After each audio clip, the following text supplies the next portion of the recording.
فأنا ناصح لإخواني بالصدع بالحق تبيض وجوههم. السكوت في مسألة الحزبية يضرها، فاصدع بما تؤمر وأعرض عن المشركين. سلامي على دماج ورجالها والشيخ يحيى ودار العلم يا سعد بانيها. Bismillahirrahmanirrahim. Alhamdulillah wassalatu wassalamu ala Rasulillah wa ala alihi wa sahbihi wa man wala ma ba'd. Sebelum kita melanjutkan bacaan berikutnya terhadap syarah Umdatul Ahkam yang disyarah oleh Asy-Syaikh Abdul Hamid Az-Zu'quri Asbahullah, hadisnya disetorkan lebih dahulu.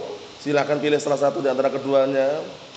Yang hadisnya Ali silakan, yang hadisnya Abdullah bin Mas'ud silakan. Intinya semuanya setoran. Tafadhalu.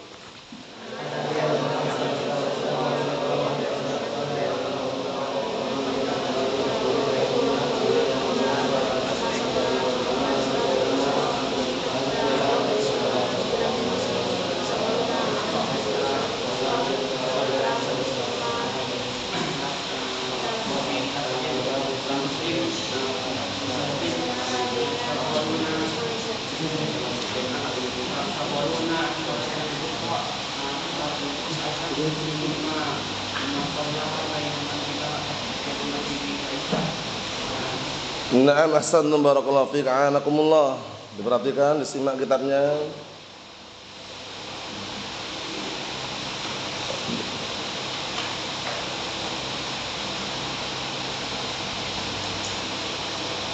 Kita lanjutkan halaman 288 bagian tengah bawah itu, disimak baik-baik, profesional, fokus.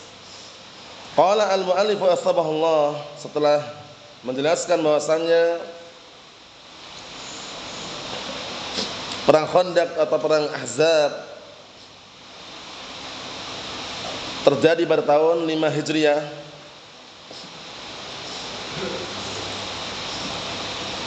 yang mana dikenal dengan peperangan yang ketiga dalam Islam ini.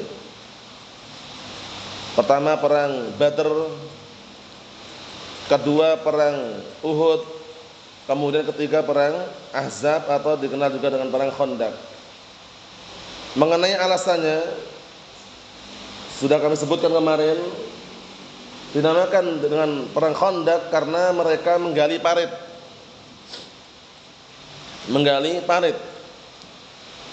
Sehingga peperangan tersebut dikenal dengan perang Khandaq. Dinamakan perang Ahzab karena musuh-musuh Islam bersatu. Musuh-musuh Islam bersatu untuk memerangi Rasulullah SAW dan para sahabatnya. Karena Ahzab itu jamak dari hizb, yaitu berkelompok-kelompok, semua kelompok, semua kalangan musuh Islam, orang kufar, Quraisy dan semisal mereka bersatu. Para musyrikun. Bahkan kemarin kita lewati jumlahnya berapa mereka? 3.000. Ya kan kemarin? Wa kana jaishuhum 3,000. Waktu itu tentara mereka jumlahnya 3.000. Sedangkan ashabul Khandaq, yaitu para sahabat yang ikut andil pada perang Khandaq tersebut, jumlahnya kurang lebihnya 1.000 aja. Iya kan? Melawan 3.000. Bisa dikatakan kalau kita perhatikan enggak imbang. Tapi Allah telah berikan kemenangan. Allah telah turunkan tentara-tentara dari langit. Allah Ta'ala utus angin untuk menggoncang mereka sehingga mereka pun lari ketakutan. Kita lihat berikutnya, perhatikan baik-baik. Wa qad syaraka an-nabiyyu sallallahu alaihi wasallam fi hafrihi al-Khandaq. Dan sungguh Rasulullah SAW telah ikut di dalam menggali Khandaq tersebut. Syaraka itu ikut serta. Diperhatikan Mas. Syaraka itu ikut serta. Fi hafrihi al-Khandaq, dalam menggali parit. Yang enggak tahu artinya diartikan. Kama fi hadis al-Bara bin Azib al-Ansari, sebagaimana yang datang dalam hadis Bara bin Azib al-Ansari radhiyallahu anhu, qala, beliau berkata, lamma kana haitsu amarana Rasulullah sallallahu alaihi wasallam an nahfir al-Khandaq. Beliau berkata, Bara bin Azib al-Ansari radhiyallahu anhu, tatkala waktu itu Rasulullah SAW perintahkan kami untuk menggali Khandaq atau parit, arada alaina fi ba'dil jabal, Kemudian kami mendapati, arada alana itu kami mendapati. Kami mendapati garis miring kami menjumpai, artinya sama. Pada sebagian gunung sakhratun 'azimatun syadidatun, menjumpai batu yang besar dan keras. Jadi di saat mereka gali Khandaq, itu kan kadang-kala enggak semuanya itu kan area yang digali itu enggak semuanya empuk itu loh. Enggak semuanya itu lunak. Bahkan lihat ini. Aradalana kami mendapati atau kami menjumpai fi ba'dil jabal, pada sebagian gunung sakhratun 'azimatun syadidatun. Yaitu apa? Batu yang besar dan kuat, keras. Sakhratu batu. Batu yang besar, syadidah dan keras. La tadkhul fihal ma'awil. Alat-alat kami berupa cangkul. Ma'awil itu jamak dari mi'wal. Mi'wal itu semacam cangkul. Nah, mi'wal semacam cangkul, diartikan itu yang enggak tahu. La tadkhul fihal ma'awil. Yang waktu itu cangkul-cangkul kami tidak bisa masuk ke area tersebut karena keras. Paham ya? Antum kan tahu kan kalau misalkan antum gali parit, gali bikin apa? Parit itu kan pakai cangkul biasanya, ya kan? Cangkul, kemudian alat-alat untuk menggali. Nah, beda sama sekarang.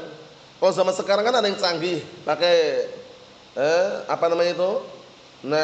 Traktor atau mungkin pakai bego, ya kan? Dengan cara yang cepat pun selesai. Tapi kalau yang manual cangkul biasanya. Nah, ternyata cangkulnya enggak mampu. Fastaqaina dzalika ila Rasulillah sallallahu alaihi wasallam. Kemudian kami mengadukan hal tersebut. Istaqaina itu mengadu. Fastaqaina dzalika ila Rasulillah sallallahu alaihi wasallam. Kemudian kami mengadukan hal tersebut kepada Rasulullah sallallahu alaihi wa ala alihi wasallam. Faja'a Rasulullah sallallahu alaihi wasallam. Kemudian datanglah Rasulullah sallallahu alaihi wasallam, falamma ra'aha akhadal mi'wal, masyaallah. Kemudian tatkala beliau melihatnya, langsung beliau mengambil cangkul wa alqasaubah, dan beliau melepaskan pakaiannya. Jadi enggak masalah buka pakaian ketika kerja, ya kan? Karena posisinya kerja itu loh. Paham? Dan kalaupun buka pakaian itu kan posisi kan enggak mungkin buka semuanya kan. Paling-paling pakaian bagian atas saja. Itu kan bagi laki-laki bukan aurat. Ya kan? Ma'ruf orang kerja keluar keringatnya.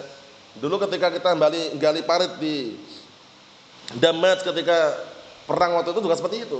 Sebagian mereka ada yang buka kaosnya, tapi ya enggak semuanya. Biasanya mereka punya kaos dalam itu lah, ya namanya kaos apa itu? Kaos dalam lah. Ada kaos dalam itu kan yang potongan itu kan biasanya kan. Nah, karena mungkin ya sebagian malu, tapi enggak masalah itu. Beliau langsung melemparkan pakaiannya. Waqal, seraya beliau berkata bismillah. Lihat, bismillah kuncinya.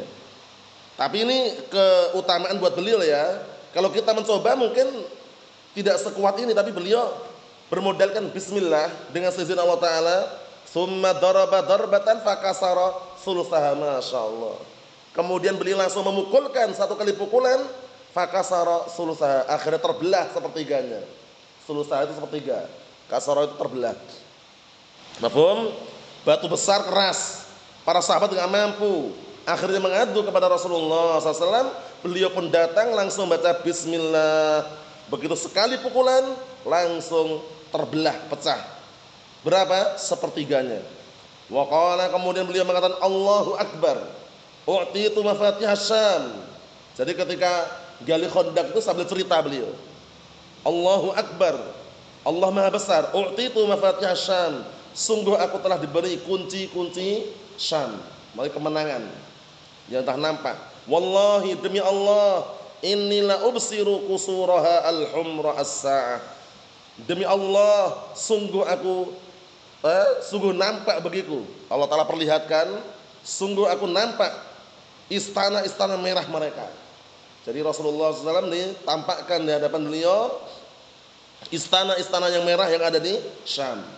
Mafhum? Simak lagi. Summa daraba tsaniyah, kemudian beliau memukulkan yang kedua kalinya, pukulan yang kedua, faqata'a sulusan akhar, kemudian terbelah sepertiga yang lainnya. Masyaallah. Pukulan pertama sepertiga, pukulan kedua terbelah sepertiga lagi yang lainnya. Faqala Allahu Akbar, utitu mafatihal faris. Allah Maha Besar, sungguh aku telah diberi kunci-kunci untuk kemenangan apa? Nah, barakallahu fiik, Faris Persia. Mafhum? Wallahi inni la ubsiru qasral madain al-abyad. Demi Allah sungguh aku melihat istana-istana putih. Artikannya gitu. Namanya istana-istana yang ada di Persia tersebut yang warnanya putih. Kemudian ketiga, lihat, summa daraba salisa faqal. Kemudian beliau menghantamkan, memukul yang ketiga kalinya, faqal bismillah. Bismillah juga. Faqata'a baqiyatal hajar. Kemudian terbelahlah sisa-sisa batu yang ada. Masya Allah, baqiyah itu sisa. Wa qala, seraya beliau berkata, Allahu akbar, u'titu mafatihal yaman. Masya Allah, Allahu akbar, Allah maha besar, aku telah diberi kunci-kunci Yaman. Wallahi inni la ubsiru abwaba San'a. Demi Allah sungguh aku melihat pintu-pintu San'a. Sampai sekarang ini San'a namanya masih San'a. San'a itu ibu kota Yaman. Kalau enggak ada konflik, peperangan, keributan, San'a itu ibu kotanya. Tapi sekarang karena konflik dengan Syiah Rafidah, Houthiyun, pengikutnya Abdul Malik Al-Houthi, nah San'a dikuasai mereka. San'a ini termasuk apa ya? Ibu kota Yaman yang besar juga di situ. Misalkan atau di kampung-kampung di Damas, Sa'dah, misalkan atau di mana di Munabbih, itu antum enggak pernah melihat perempuan tuh buka hijab, buka cadar, enggak ada. Enggak pernah. Semuanya bercadar walaupun orang awam. San'a di ibu kota ini udah mulailah ada perempuan ajnabiyah, bukan apa yang bukan dari Yaman. Kemudian orang kan ada universitas itu kan, mulailah di situ mereka berani buka hijab, tapi hijabnya pun masih pakai kerudung besar, cuman nggak pakai cadar. Fitnahnya banyak di San'a itu ibu kota Yaman. Tapi kalau di pelosok-pelosok, di Damaj, di pedalaman-pedalaman selain yang di kampung-kampung itu nggak ada satupun yang buka cadar. Orang awam pakai cadar semuanya. Orang awam. Orang awam padahal ya. Nah, karena mereka juga meyakini bahasanya itu adalah apa? Fitnah. Dan juga bisa dikatakan adat kebiasaan mereka juga itu loh. Tapi kalau San'a ini campuran. Nah, sekarang San'a ini dikuasai oleh Syiah Rafidah Al-Houthiyun, pengikutnya Abdul Malik Al-Houthi. Nah, ada sekelompok orang yang mengatakan Ahlus Sunnah itu pasukannya Muhammad Al-Imam. Mungkin anda pernah dengar ya. Pondoknya dikenal Darul Hadis Ma'bar. Pasukannya Muhammad Al-Imam ini damen Syiah Rafidah. Kemudian ada juga teman-temannya seperti Utsman As-Salimi, Abdul Aziz Al-Bura'i, yang sekarang yang baru yang kemarin kitabnya kita campakkan itu, Muhammad Hizam, gabung sama mereka. Allah musta'an, gabung. Padahal Ahlus Sunnah ikhwah kita di situ, San'a itu masih ada dan enggak damai pun masih hidup juga, cuman dakwanya enggak bisa leluasa itu aja. Di bawah tekanan-tekanan, tapi mereka sahabat ikhwah kita enggak damai. Kenapa enggak damai? Karena hidup tanpa damai dengan mereka pun bisa gitu loh. Tapi mereka ketakutan. Mereka ini hizbiyun, ketakutan meyakini bahwasanya Syiah Rafidah, Houthiyun itu pemerintah. Padahal yang menyaksikan dari awal peperangan, ana yakin enggak akan mengatakan pemerintah. Mereka pemberontak. Ada pemerintah yang sah diberontak. Akhirnya mereka berkuasa di San'a tersebut. San'a aja loh ya. San'a dan sekitarnya sedikit lah. Nah, dikatakan penguasa. Kita wajib taat dengan pemerintah, padahal presiden yang sah masih ada. Akhirnya ibu kotanya pindah ke Aden. Ibu kota yang sah Yaman pindah ke Aden. Sementara ini. Syahidnya apa barakallahu fiik? Penamaan San'a sejak dahulu ternyata, lihat ini. Innila ubsiru abwaba San'a. Sungguh aku melihat pintu-pintu San'a. San'a dikenal dengan ibu kota Yaman. Naam. Kita lihat berikutnya, perhatikan. Wa musyarakatun Nabi SAW sabidatun min iddati aujuh. Dan ikut andilnya Rasulullah SAW dalam menggali Khandaq tersebut telah datang dalilnya dari berbagai macam sisi. Contohnya apa? Dalil yang lain, kisahnya Jabir bin Abdullah. Ya kan, kisahnya yang panjang kemarin itu, yang Jabir bin Abdullah melihat Rasulullah lapar dan para sahabat juga lapar. Ngapain mereka? Sedang ngapain mereka? Gali Khandaq gitu loh. Iya kan? Itu juga dalil yang kuat bahwasanya Rasulullah ikut gitu loh. Rasulullah SAW ikut. Nah, berikutnya qauluhu mala Allah kuburahum wa buyutahum nara. Semoga Allah Ta'ala memenuhi kuburan mereka dan rumah mereka dengan api. Doa kejelekan untuk orang kafir itu boleh.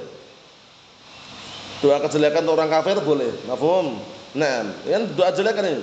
Semoga Allah Ta'ala memenuhi kuburan mereka dan rumah-rumah mereka dengan api. Fihi jawazud du'a 'alal kafirin. Di dalam hadis ini ada pendalilan jawaz, bolehnya Ad-du'a, doa kejelekan, 'alal kafirin, untuk orang-orang kafir. Ad-du'a 'ala, doa kejelekan. Ad-du'a li, doa kebaikan.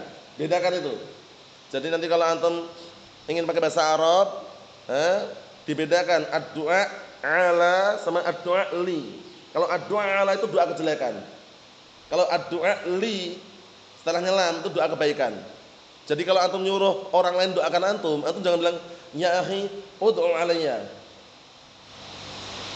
Ya akhi tolong doakan aku, jangan ud'u alayya. Kalau ud'u alayya doakan aku dengan kejelekan itu artinya. Tapi ud'u li. Ud'u li. Beda lah ya. Jangan antum samakan, itu beda itu. Kalau antum nyuruh orang lain doakan kebaikan, antum ud'u alayya, udah rusak. Artinya minta didoakan kejelekan. Tapi ud'u li. Ud'u li. Naam. Dan lihat sini, khilafan lima za'amahu Al-Qardawi. Al-Qardawi ini tokoh IM. Yusuf Al-Qardawi, tokoh IM, apa ya itu?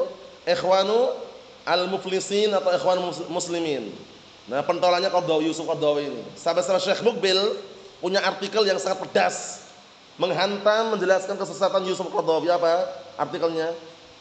Iskat Al-Kalbil Awi, membungkam anjingnya menggonggong.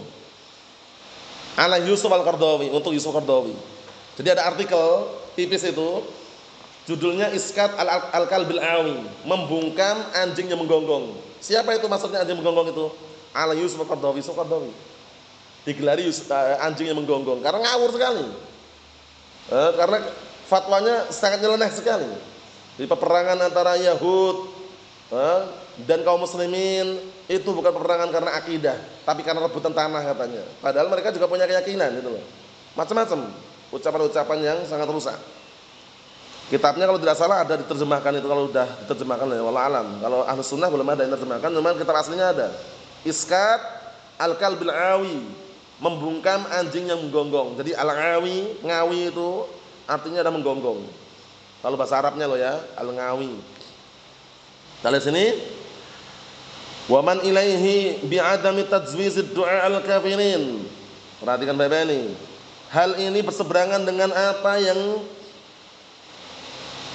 disangka, diduga pendapatnya siapa? Al-Qardawi dan orang yang bersamanya tentang apa? Tidak bolehnya mendoakan kejelekan orang kafir. Nah, Yusuf Qardawi tidak membolehkan mendoakan kejelekan orang kafir. Pendapat yang sahih boleh atau tidak?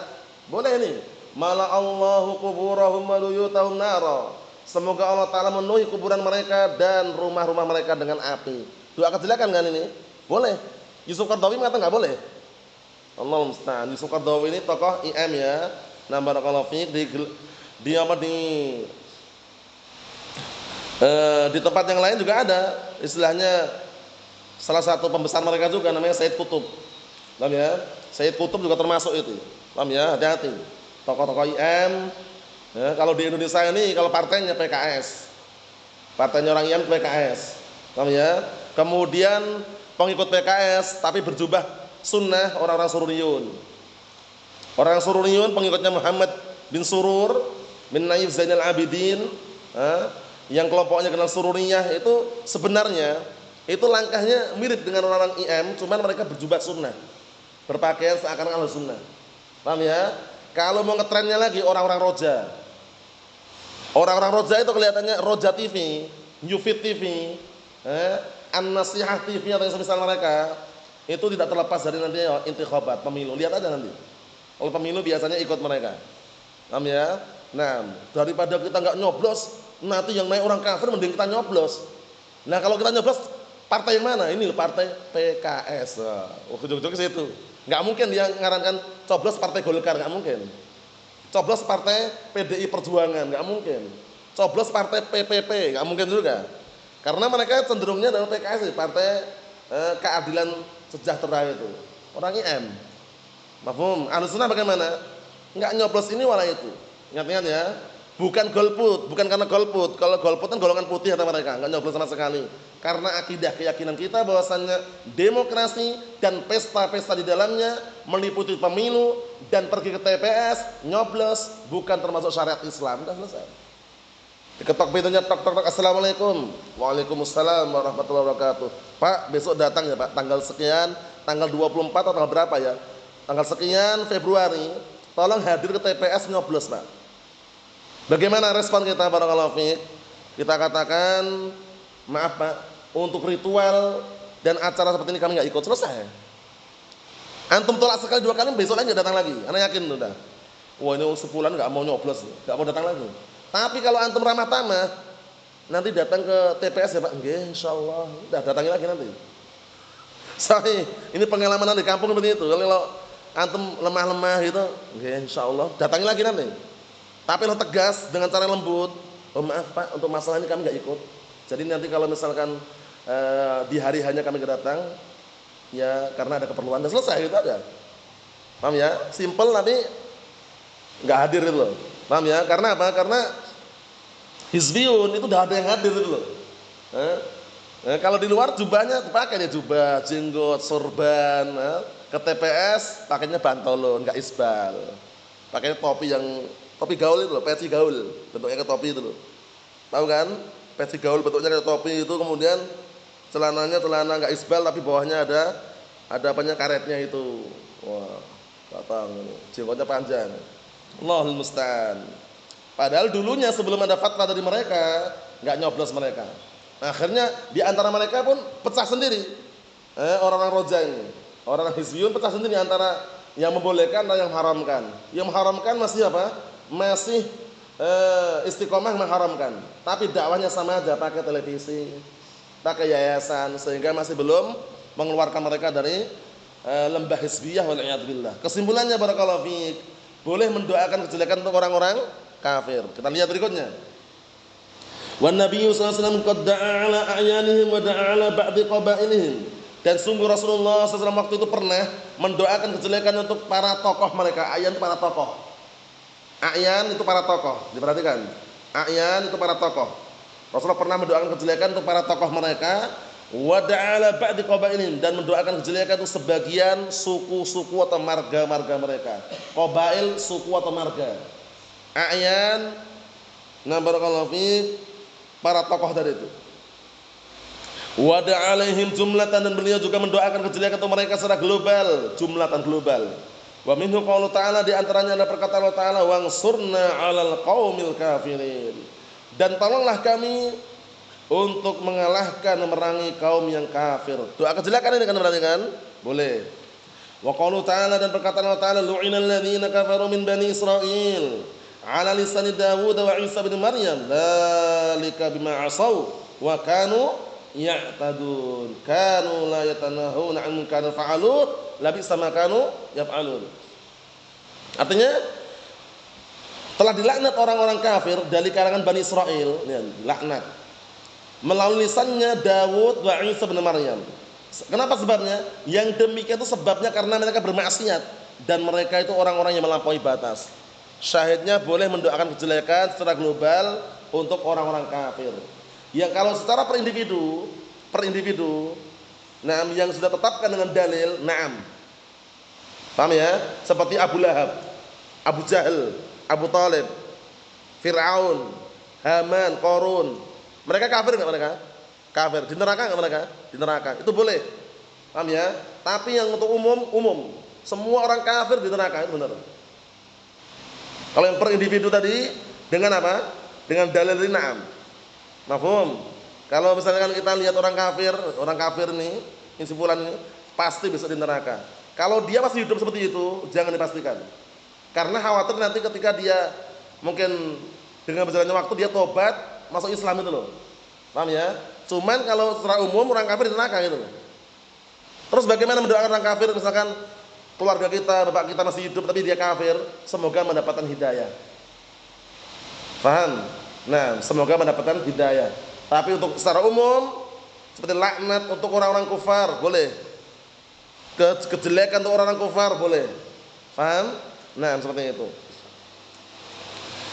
Karena untuk per individu ini kalau ditetapkan dalil, na'am. Adapun kalau masih hidup kemudian masih berjalan, ya kan ada peluang, misalkan masih ada peluang untuk dapat apa hidayah, kita doakan.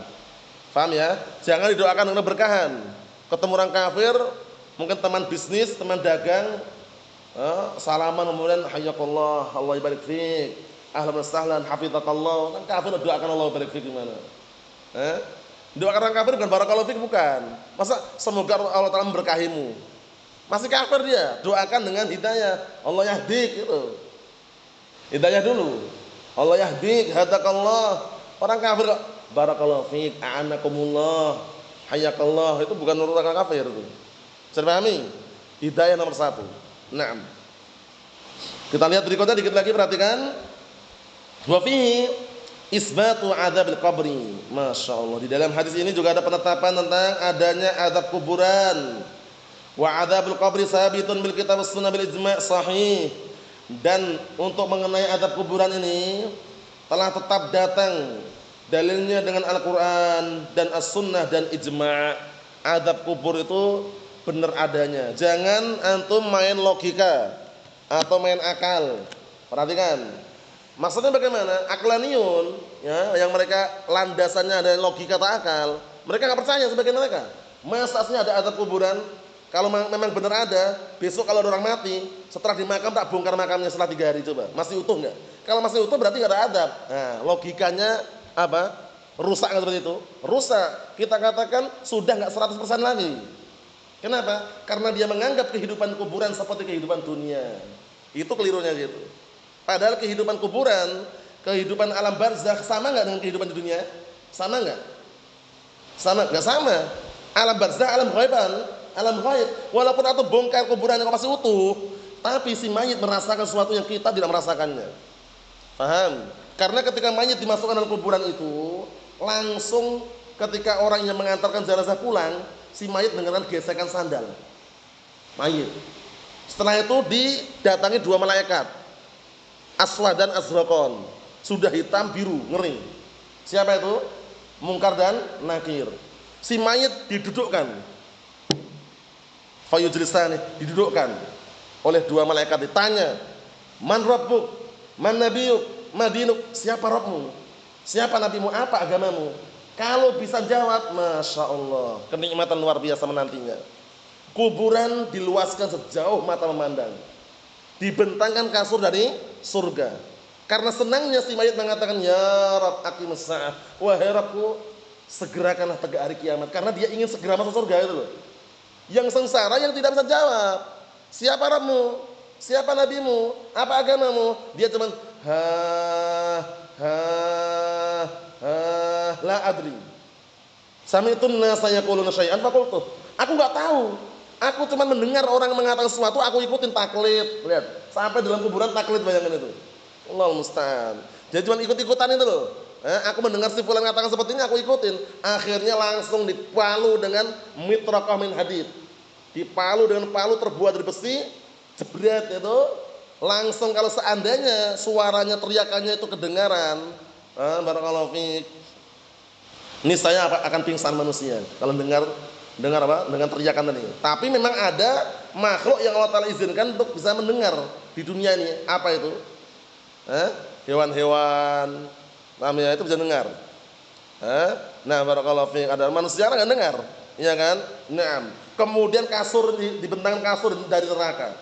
Kuburannya disempitkan hingga tulang rusuknya bersilang, patah. Ngeri atau tidak Ubaidah? Ngeri atau enggak? Ngeri kan? Allahumma salim salim. Kemudian langsung ditampakkan di hadapan neraka karena takut. Dia mengatakan, ya Rabb la tuqimis sa'ah, wahai Rabbku, jangan tegak hari kiamat. Takut sekali.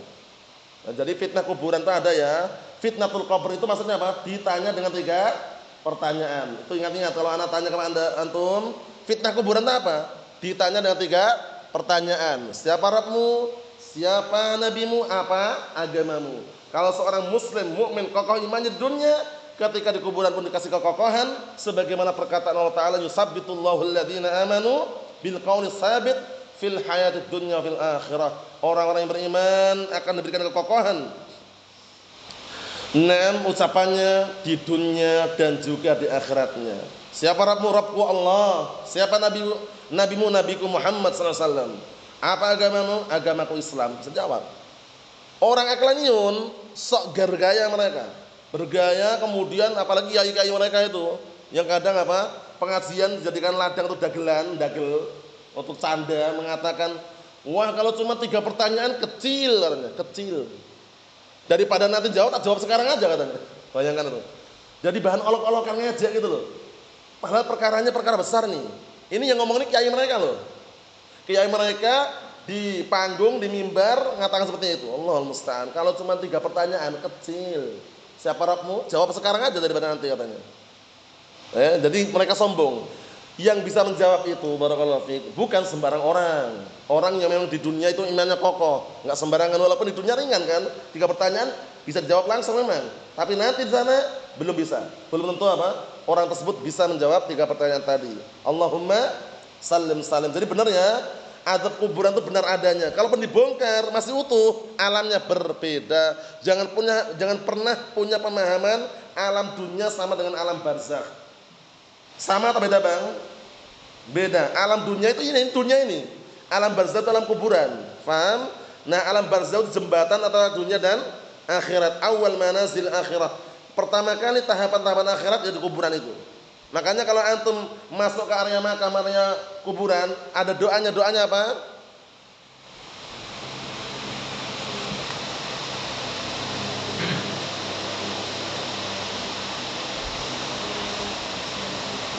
Naam, ahsanta barakallahu fiik. Yang belum hafal dihafalkan itu. Assalamualaikum ahlad diyar minal mu'minin wal muslimin wa inna insyaallah bikum lalahiqun nas'alullaha lana wa lakumul afiyah. Itu doanya. Jadi kalau antum masuk ke area makam, paham ya? Mungkin lagi di pintu luarnya itu atau intinya lewat kemudian berhenti sebentar, doakan assalamualaikum ahlad diyar. Tangannya ya harus gini, ini enggak masalah juga. Paham ya? Maksudnya itu mendoakan para mayit yang ada dalam kuburan tersebut. Assalamualaikum ahlad diyar minal mu'minin wal muslimin. Keselamatan untuk kalian wahai penduduk negeri ini dari kalangan muslimin mukmin. Orang kafir enggak dapat. Orang kafir enggak dapat situ, walaupun di kuburan itu ada orang kafir enggak dapat. Mukminin muslimin. Wa inna insyaallah bikum lalahiqun. Sesungguhnya kami semuanya nanti akan menyusul. Mafhum? Menyusul ke mana? Menyusul ke mana? Ke kuburan. Kita semuanya akan nyusul kan? Atau enggak mau mati? Antum Akhfudal mau mati enggak? Mau meninggal nanti kira-kira? Mau enggak? Ya semuanya mau, semuanya pasti akan meninggal. Cuman kapan Allah alam. Paham ya? Semuanya pasti akan meninggal tapi kapannya Allah alam. Iya kan? Sekarang sedang senyum, ya kan? Besok pakai selimut ternyata enggak bangun lagi mungkin aja. Iya kan? Yang namanya ajal di tangan siapa? Allah Subhanahu wa taala. Tamu yang datang tanpa diundang, datang tiba-tiba. Karena kadang-kadang kita jumpai ngobrol biasa santai, ngobrol barusan ngopi-ngopi, ternyata malam dia tidur selimut sudah dipakai gini, kemudian paginya nggak bangun lagi. Ada seperti itu keadaannya. Ada juga yang lagi sholat sujud nggak bangkit lagi ternyata meninggal. Nah, Allahumma salim yang jelas semuanya pasti akan menyusul kematian tersebut. Kemudian doanya yang terakhir ini, nas'allaha lana wa lakumul afiyah.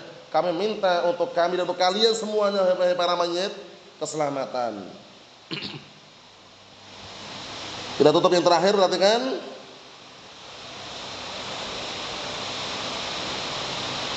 Atau dalilnya insyaallah besok aja ya dalilnya ya. Kita baca besok karena dalilnya ini mengenai doa masalah apa? Setelah tasyahud akhir itu, ya pastikan antum hafal semuanya. Berlindung dari 4 perkara itu udah hafal kan? Berlindung dari 4 perkara setelah tasyahud akhir udah hafal belum ya? Berlindung dari 4 perkara setelah tasyahud akhir itu loh. Setelah innaka hamidum majid, kemudian kan ada bacaan itu kan? Bacaan berlindung dari 4 perkara itu. Kalau yang belum hafal dihafalkan itu. Itu termasuk apa? Termasuk yang sangat dianjurkan, bahkan sebagian mereka mewajibkan itu ya. Nah, berlindung dari 4 perkara itu udah hafal antum? Sudah hafal antum? Berlindung dari 4 perkara itu udah hafal belum? Sudah? Belum? Antum udah hafal? Coba.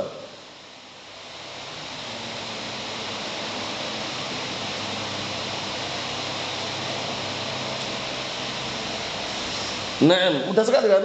Allahumma inni a'udzubika min adzabil qabri wa min adzabil jahannam wa fitnatil mahya wal mamat wa syarri fitnatil masiihid dajjal. Selesai. Paham ya? Itu insyaallah besok ada di sini. Jadi yang belum hafal jangan lihat ada di situ nanti dihafalkan. Itu yang dibaca setelah bacaan tasyahud akhir itu, sebelum antum salam. Wallahu alam shawab. Alhamdulillah.